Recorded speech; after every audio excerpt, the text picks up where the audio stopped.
ఏపీలో present development ఎలా ఉంది? అసలు ఏం బాగాలేదు. సో ప్రస్తుతం ఐటీ సెక్టర్ ఏ విధంగా ఉందనుకోవచ్చు ఏపీలో? ఏం బాగాలేదు.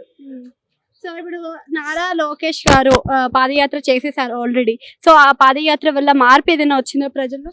ఏమీ అంత మార్పు లేదని అనుకుంటున్నాను. ఒకవేళ చంద్రబాబు నాయుడు అధికారంలోకి వస్తే మరి డెవలప్మెంట్ ఏ విధంగా జరుగుతుంది? చంద్రబాబు నాయుడు ఓకే బాగుంటుంది అని అనుకుంటున్నాను. ఐటీ సెక్టర్ డెవలప్మెంట్ అవుతుందా? ఖచ్చితంగా అవుతుంది.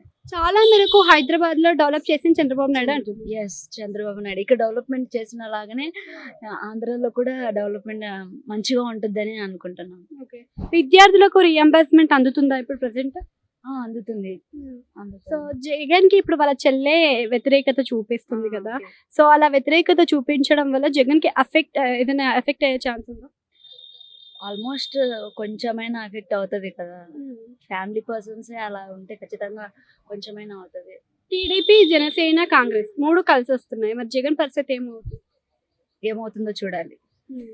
సో ఇప్పుడు పవన్ కళ్యాణ్ కూడా పొత్తులో వస్తున్నారు కదా. సో పవన్ కళ్యాణ్ కి ఏదైనా పదవి ఇచ్చే ఛాన్స్ ఉంటుందా?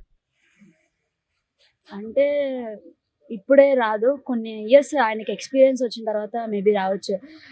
ముందే ఏదైనా రన్నింగ్ లో అంటే ఎలా చెప్పాలో నాకు అర్థం అవట్లేదు. ఫస్ట్ లోనే స్టార్టింగ్ లో ఏది రాదు, కొన్ని ఇయర్స్ వెళ్ళిన తర్వాత ఇవ్వచ్చు. ఇప్పుడు ఏదైనా ఒక పర్సన్ ని బిలీవ్ చేసి ఇవ్వడం కరెక్ట్ కాదు. కొన్ని ఇయర్స్ ఎక్స్పీరియన్స్ అయిన తర్వాత ఇస్తే ఆయన పాలన కూడా బాగుందని చెప్పి అలా ఇవ్వచ్చు.